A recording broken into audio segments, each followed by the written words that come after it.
कुतस्तुवा कश्मलिदं विश्वे समुपस्थितम् अनार्यजुष्टं कीर्तिकर्मजुनः एवं मुक्तवार्जुन शंखोरथोपस्थोपवाविशतः एवं मुक्तवार्जुन। ए अर्जुन, तुम मुक्ति हासिल करना चाहते हो, तुम नपुंसक मत बनो। ये लफ्ज है गीता में, तुम नपुंसक यानी बुज़दिल मत बनो। अर्जुन कहते हैं कि मैं क्यों मुकाबला करूंगा, मेरे अपने लोग हैं। तो फिर भगवान कहता है, ईश्वर श्री कृष्ण कहते हैं अर्जुन को कि जिन्हें तुम अपना कहते हो ये अपना नहीं है, ये शत्रु हैं, ये नास्तिक हैं, ये अधर्मी लोग हैं। इनका खात्मा करना तुम्हारे लिए जरूरी है, इनसे मुकाबला करना तुम्हारे लिए जरूरी है। अर्जुन को कौन कह रहे हैं? विष्णु के 8वें अवतार श्री कृष्ण जी। लेकिन इस देश के अंदर क्या भ्रम फैलाया जाता है कि इस देश के अंदर हिंदुओं का दुश्मन मुसलमान है, मुसलमान का दुश्मन हिंदू है, जो कि गलत साजिश है, एक प्लानिंग है। हिंदू मुसलमान दुश्मन नहीं, दोस्त है। मैं आऊंगा और शत्रु के खिलाफ लड़ना, शत्रु मतलब दुश्मन, दुश्मन के खिलाफ लड़ना, ये विष्णु के 8वें अवतार श्री कृष्ण जी का भी पैगाम है। मैंने वही मंत्र भी पढ़ा है, श्रीमद् भगवत गीता का जो पहला श्लोक है, पहला मंत्र है, उसमें यही कहा गया है, धर्म क्षेत्रे कुरुक्षेत्रे, धर्म क्षेत्रे कुरुक्षेत्रे समवेतायुत्सवः मामका पांडवाश्च किम कुर्वत संजय। श्रीमद् भगवत गीता का श्लोक है। तलफ़ुज़ के अंदर में कोई गड़बड़ी नहीं हो सकती, एक तालिबे इल्म हूँ। मीनिंग भी जो मैंने याद किया है पंडित केवल आनंद जोशी की ट्रांसलेशन से, मेरे पास मेरे लैपटॉप में, मेरे टैब में, मेरे मोबाइल के अंदर वो मौजूद है, मैं आपको दिखा सकता हूँ। वो लिखते श्री कृष्ण जी कहते हैं अर्जुन को, पहले यहाँ तो जो पहला मंत्र है इसमें पांडवों और कौरवों के बीच में लड़ाई थी। किसकी लड़ाई थी? शत्रु की लड़ाई थी। एक तरफ धर्म की लड़ाई थी और एक तरफ अधर्मी लोग थे। कौरव अधर्मी बन चुके थे और पांडव धर्मी लोग थे, धार्मिक लोग थे। तो श्री कृष्ण जी अर्जुन के अब्बा धृतराष्ट्र पूछता है संजीव से कि बताओ जरा कि रणभूमि में मेरे बेटों का क्या हाल है, कौन जीत रहा है, कौन हार रहा है, जरा बताओ। तो इसी श्रीमद् भगवत गीता के पहले अध्याय के लास्ट का जो मंत्र है आखिर का, उसमें कहा गया, कुतस्तुवा कश्मलिदम विस्मे समुपस्थितम अनार्य जुष्टम कीर्ति कर्मजुनः। संजीव कहता है अर्जुन के अब्बा से, क्या आपको मालूम है आपके बेटे अर्जुन ने हथियार डाल दिए कौरवों के सामने में। अर्जुन बहादुर था, टीपू सुल्तान की तरह। अर्जुन कोई डरपोक नहीं था, 5 ही भाई थे, इसलिए पांडु कहा गया उनको। तो उन्होंने कहा कि आपके बेटे ने कहा क्यों?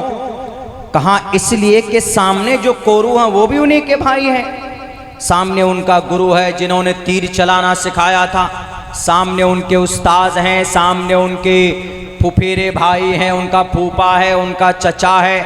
अपनों के सामने कौन लड़ाई करता है? तो उसके बाद कहा कि नहीं, वो अधर्मी है। लेकिन ये बात मैदान कारजार में कौन बताए? एक तरफ कौरव की सेना, एक तरफ पांडु की सेना है। उस वक्त फौरन हमारे श्रीमद् भगवत गीता हिंदू भाई के अकीदे के मुताबिक, हमारा अकीदा नहीं है, उनका अकीदा पेश कर रहा हूँ कि जब कोई शत्रु आ जाए सामने, जब कोई दुश्मन आ जाए सामने, तो उनसे कॉम्प्रोमाइज नहीं किया जाता है। ये सिद्ध किया है हमारे भारत के अंदर हमारे मुसलमान भाइयों ने, हमारे मुस्लिम उलमाए कराम ने। तो कहा कि अब अर्जुन को कौन समझाएगा? तो फौरन कृष्ण जी आते, नमूदार होते, और कृष्ण जी ने कहा, अर्जुन को कहा कि अर्जुन तुमने क्यों हथियार डाले, तुमने लड़ाई क्यों रोक दी? कुतस्तुवा कश्मलिदम विस्मे समुपस्थितम अनार्य जुष्टम कीर्ति कर्मजुनः एवं मुक्तवार्जुन शंखोरथोपस्थोपवाविशतः एवं मुक्तवार्जुन। ए अर्जुन, तुम मुक्ति हासिल करना चाहते हो, तुम नपुंसक मत बनो। ये लफ्ज है गीता में, तुम नपुंसक यानी बुज़दिल मत बनो। अर्जुन कहते हैं कि मैं क्यों मुकाबला करूंगा, मेरे अपने लोग हैं। तो फिर भगवान कहता है, ईश्वर श्री कृष्ण कहते हैं अर्जुन को कि जिन्हें तुम अपना कहते हो ये अपना नहीं है, ये शत्रु हैं, ये नास्तिक हैं, ये अधर्मी लोग हैं। इनका खात्मा करना तुम्हारे लिए जरूरी है, इनसे मुकाबला करना तुम्हारे लिए जरूरी है।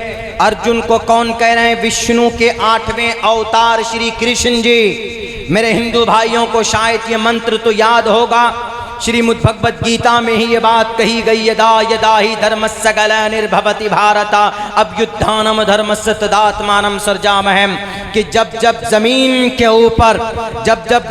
के ऊपर जुल्म सितम का बाजार गर्म होता है तो आसमान से इंसानी रूप धारण करके परमात्मा जन्म लेता है और फिर परमात्मा आता है, अवतार लेता है और फिर उस बुराई का खात्मा करता है। तो सेम इसी तरीके पर श्री कृष्ण जी आए मैदान में, अर्जुन को समझाया और यूं कहा, किलैबियम मास्मक महाशुद्रो हृदय दौर्बल्यम, के अर्जुन हाथ में तलवार लो और अधर्मी लोगों का, शत्रुओं का विनाश करो, नाश करो, उनका मुकाबला करो।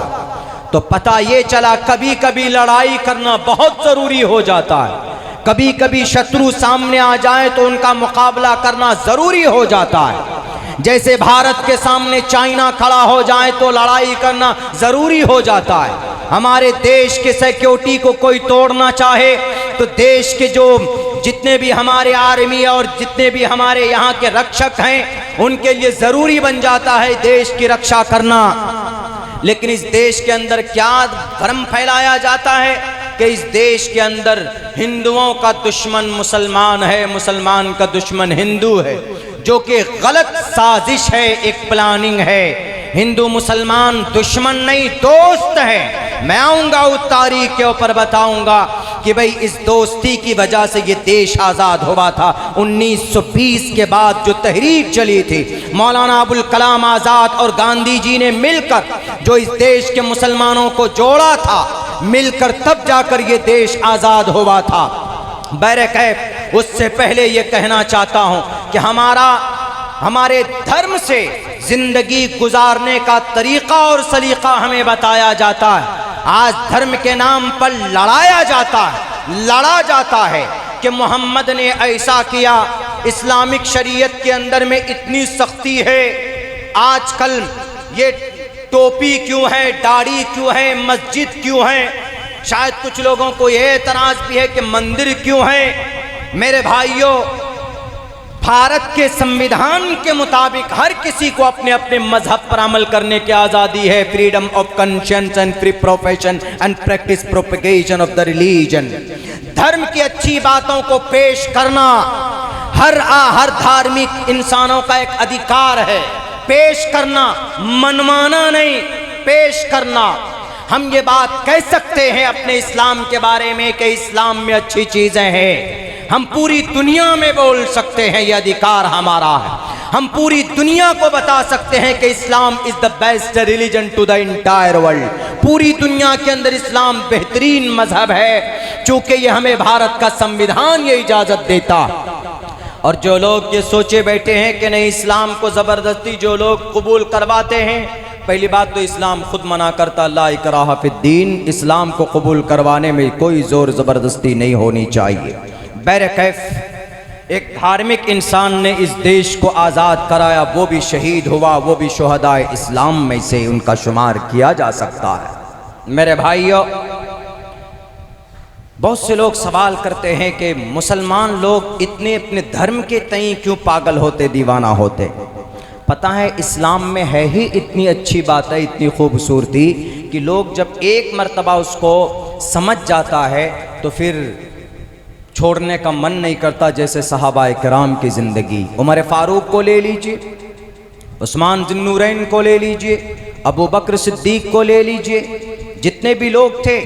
उमर फ़ारूक तो इतने मुखालिफ थे इस्लाम के, इतने मुखालिफ थे, उनकी एक बांदी थी, उनको इतना मारा था कि अंधा कर दिया था। इस्लाम के ख़िलाफ़। लेकिन जब सच्चाई जानी उन्होंने कि नहीं, इस्लाम तो गलत बातों की शिक्षा, गलत बातों से रोकता है, गलत बातों, इंसान को ईश्वर जिस अल्लाह ने पैदा किया उस तक पहुँचाने का एक रास्ता, एक मेथड इस्लाम है। तब जिन जिन लोगों ने समझा और सोचा, पहचाना, फ़ौरन इस्लाम कबूल करते गए और फिर उनको लाख उन पर जुल्म सितम किया गया। लोगों ने, दुनिया ने जुल्म के पहाड़ तोड़े, लेकिन उन्होंने इस्लाम का दामन नहीं छोड़ा।